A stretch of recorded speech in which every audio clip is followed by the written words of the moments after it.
Hi there, and welcome to this day in history for October 19th. October 19th is the 292nd day of the year in the Gregorian calendar, 293rd in leap years, with 73 days remaining to the end of the year. Today's word is ignorant.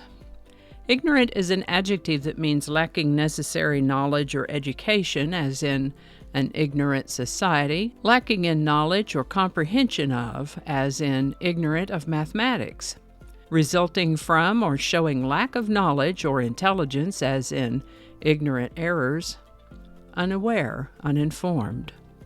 The word ignorant really just refers to a lack of knowledge in some sense, whether it's lacking a specific body of learning, as in one who is ignorant of the intricacies of cellular metabolism.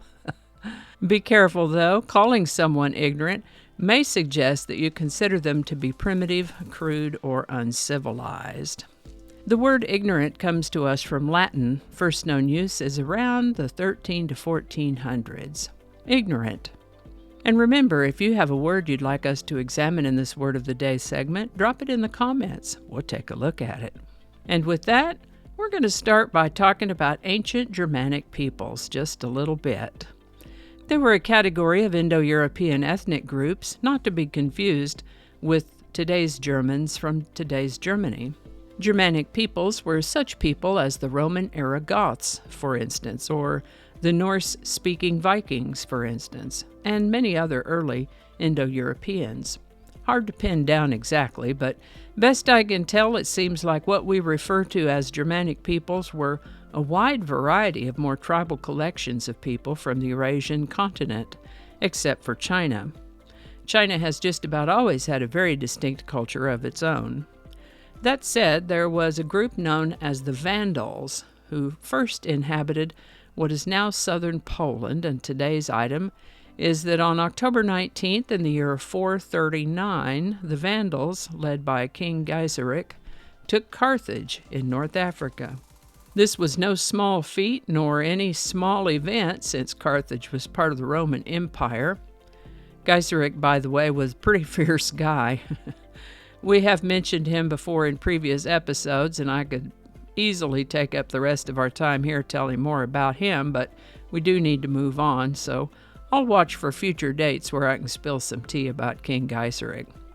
Definitely not someone you'd want to cross. Heidelberg University in Germany held its first lectures on October 19, 1386, making it the oldest German university and one of the world's oldest surviving universities.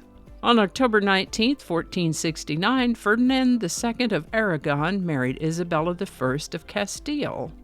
This marriage would pave the way to unification of Aragon and Castile into a single country that we know today as Spain. This is the birthday of German-American artist Peter Max, born October 19, 1937.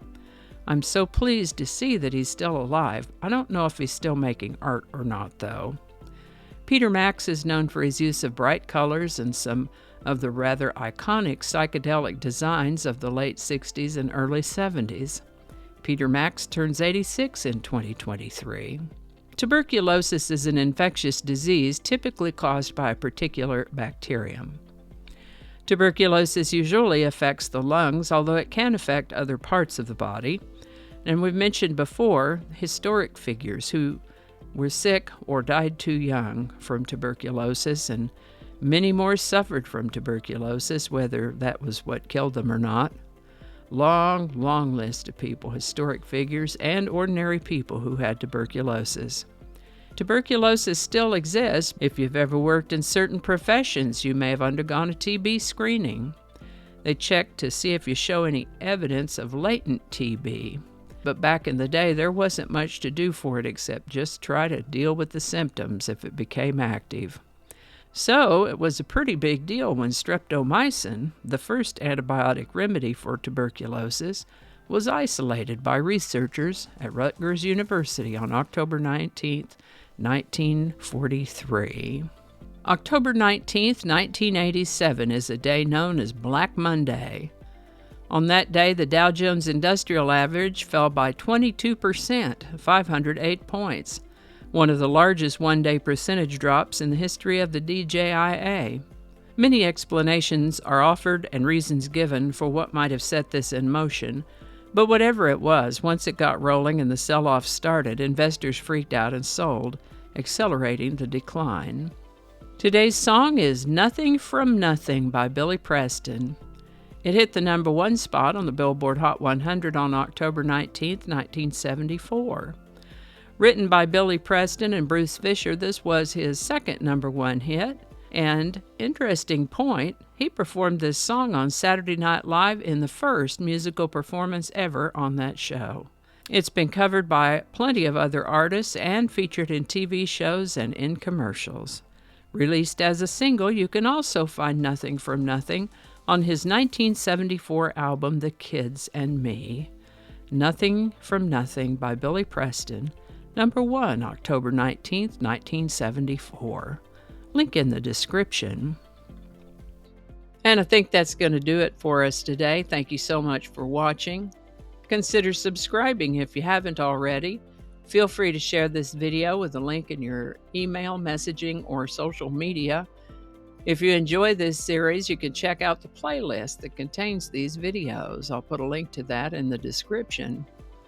That playlist lives on YouTube, so for other platforms, I'll include a link to my blog page that's called No Really.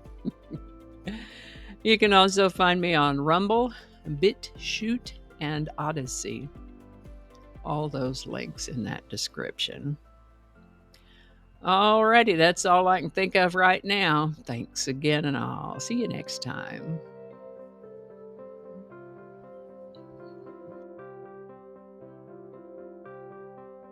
This is the birthday. I didn't get that. Could you try again? I wasn't talking to you. Okay. Cacophony is a sound. Cacophony is a noun that... I'm going to have to look that up. Yeah, that's what it is. Okay. Alrighty. You got to read it the right way. Let's start over.